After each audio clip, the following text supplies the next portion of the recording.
Good morning students. आज हम लोग आगे क्लास में देखते हैं कि अगला क्या है।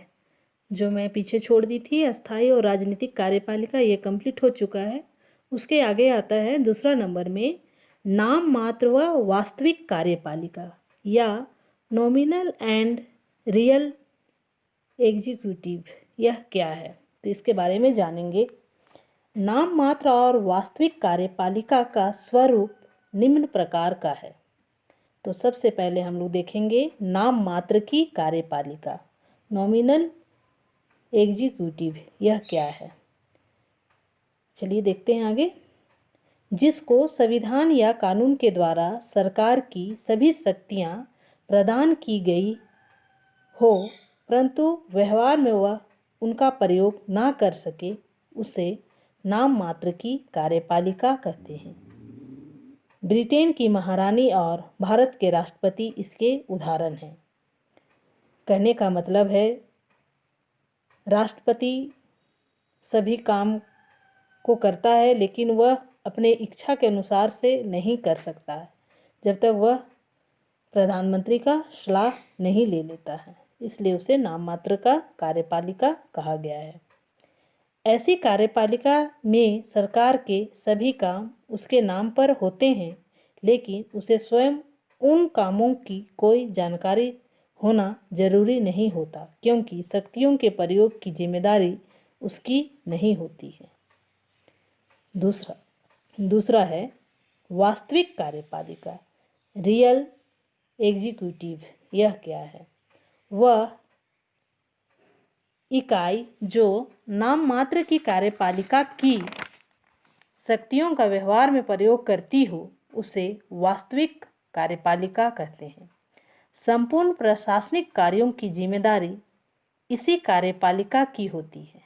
भारत और ब्रिटेन में प्रधानमंत्री और उसके नेतृत्व में गठित मंत्रिपरिषद तथा अमेरिकी राष्ट्रपति वास्तविक कार्यपालिका के उदाहरण हैं। इन दोनों में क्या अंतर है, आगे हम लोग देखते हैं। नाम मात्र तथा वास्तविक कार्यपालिका में अंतर, दोनों में क्या अंतर बतलाया गया है। एक नंबर है, नाम मात्र की कार्यपालिका में शक्तियों का प्रयोग स्वयं राज्याध्यक्ष नहीं करता है, वह मंत्रिमंडल की सलाह से अपनी शक्तियों को कार्य रूप देता है, जबकि वास्तविक कार्यपालिका में राज्याध्यक्ष अपनी शक्तियों का प्रयोग स्वयं करता है। दूसरा नंबर है, नाम मात्र की कार्यपालिका में राज्य अध्यक्ष और सरकार का अध्यक्ष अलग अलग होते हैं।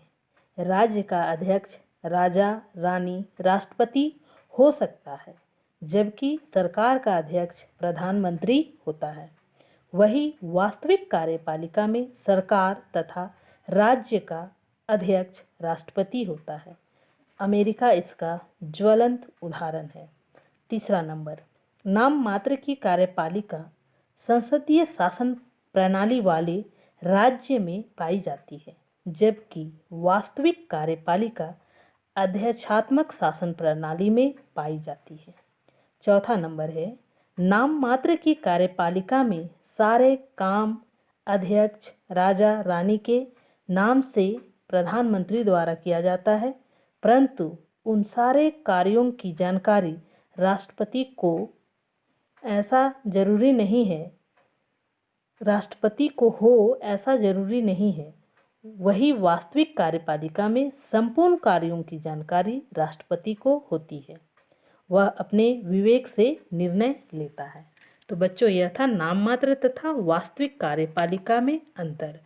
तो हम लोग देखे हैं नाम मात्र व वास्तविक कार्यपालिका, ये दोनों क्या चीज़ें हैं।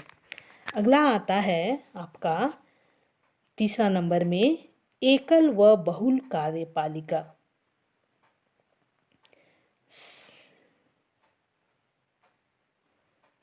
तो यह क्या है, एकल व बहुल कार्यपालिका। तो चलिए देखते हैं एकल कार्यपालिका क्या है, सिंगुलर एग्जीक्यूटिव, यह क्या है। जब कार्यपालिका की शक्तियां एक व्यक्ति को सौंपी जाती है, तब उसे एकल कार्यपालिका कहा जाता है। अमेरिका का राष्ट्रपति इसका सबसे अच्छा उदाहरण है। भारत का राष्ट्रपति और ब्रिटेन की महारानी भी इस अर्थ में एकल कार्यपालिकाएं हैं, क्योंकि संवैधानिक रूप में समस्त कार्यपालिका शक्तियां उन्हें सौंपी गई है, हालांकि व्यवहार में वे उनका प्रयोग स्वयं नहीं करते। दूसरा है बहुल कार्यपालिका, प्लूरल एग्जीक्यूटिव। जब कार्यपालिका की शक्तियां दो या दो से अधिक व्यक्तियों के पास हो तब उसे बहुल कार्यपालिका कहते हैं। बहुल कार्यपालिका के उदाहरण स्विट्जरलैंड और पूर्व सोवियत संघ की कार्यपालिकाएं रही है। स्विट्जरलैंड की कार्यपालिका के 7 और पूर्व सोवियत संघ की प्रेसिडेंसी के 39 सदस्य कार्यपालिका की शक्तियां रखते थे और उनका प्रयोग करते थे। स्विट्जरलैंड में यह स्थिति अभी भी बनी हुई है। दूसरे शब्दों में वहाँ पर कार्यपालिका शक्तियों का प्रयोग एक व्यक्ति द्वारा ना होकर एक सामूहिक इकाई द्वारा होता है, इसलिए उसे बहुल कार्यपालिका कहते हैं। तो बच्चों, यह था एकल व बहुल कार्यपालिका या सिंगुलर एंड प्लूरल एग्जीक्यूटिव। तो आज मैं आप लोगों को इतना ही बतलाकर क्लास समाप्त करती हूँ। Thank you.